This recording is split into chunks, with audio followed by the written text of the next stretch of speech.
Look down at your stomach for a moment. What do you actually see? Is it a firm, tight belly that sticks out like a balloon? Is it a soft layer that hangs or folds over your waistline? Or is it a stubborn lower pouch that refuses to go away no matter what you try? Most people assume all belly fat is the same. That it's simply the result of eating too much and moving too little. But biologically, that is not true. Different belly shapes are driven by completely different mechanisms inside the body. And if you treat them all the same way, you will keep repeating the same frustrating cycle without results. The first type is a hard, protruding belly. It often looks like a rounded dome, high and tight, almost like a balloon under pressure. When you touch it, it doesn't feel soft or jiggly. It feels firm, almost solid. Many people assume this is just stubborn fat, but in many cases, it is not primarily fat at all. This type of distension is often linked to stress on the liver. The liver plays a central role in filtering blood and processing nutrients. When it becomes overloaded or damaged, blood flow through the liver can become restricted. Pressure begins to build inside the system. Over time, fluid can start leaking out of blood vessels and collecting in the abdominal cavity. This creates that tight, swollen appearance. Think of the liver like a high-performance filter in a water system. When the filter is clean, everything flows smoothly. But when it becomes clogged, pressure builds behind it. Eventually, that pressure forces fluid into places it shouldn't be. The result is a belly that looks like fat but behaves very differently. In this situation, simply trying to burn calories through exercise will not address the root cause. The priority becomes reducing the stress on the liver. This often means removing substances that place a heavy metabolic burden on it, such as alcohol and excessive fructose. Supporting the liver through proper nutrition and reducing inflammation becomes far more important than simply increasing activity. The second type is a soft, lower belly that sits just above the waistline. It feels squishy and can often be pinched easily. This is subcutaneous fat, meaning it sits directly under the skin. It is less dangerous than deeper visceral fat, but it can be extremely stubborn.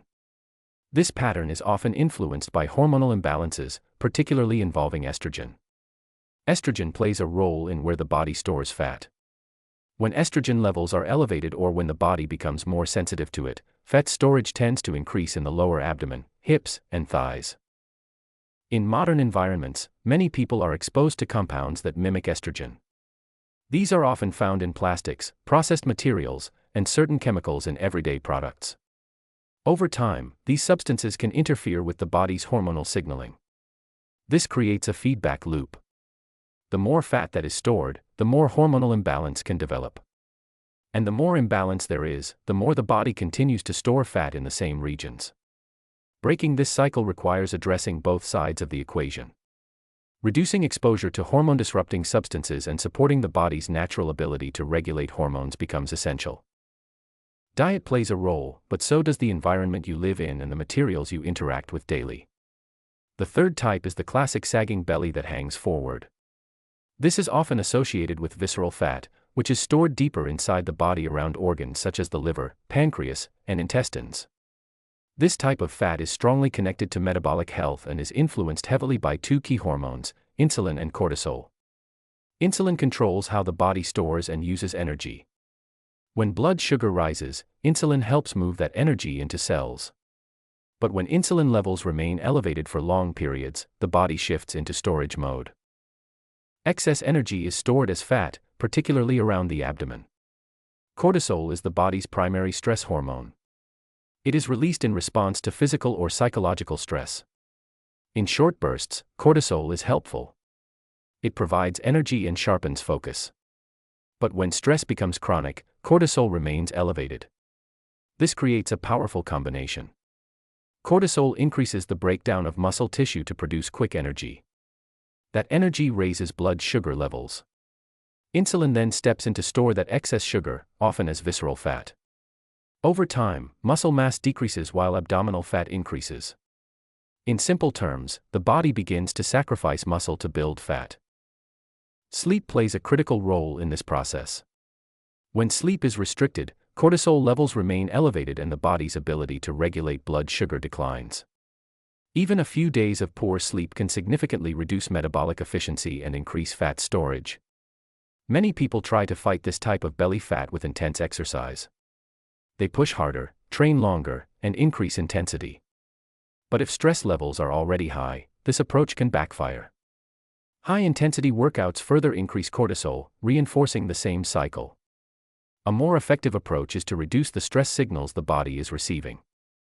Low-intensity movement such as walking can help lower cortisol while still supporting fat burning. Creating consistent periods where insulin levels remain low, such as through structured eating patterns, can also help shift the body out of storage mode. Improving sleep quality becomes one of the most powerful tools.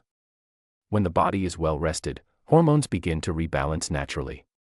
Energy production stabilizes, and the body becomes more willing to release stored fat. In reality, many people do not fall into just one category. It is common to see overlapping patterns. Someone might have both hormonal influences and stress-related fat storage at the same time.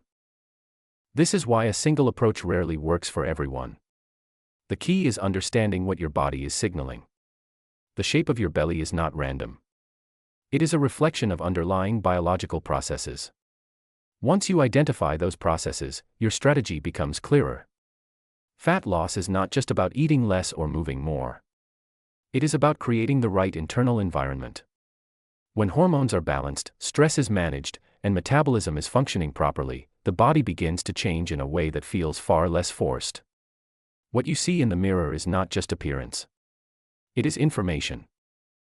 And when you understand that information, you can start working with your body instead of constantly fighting against it.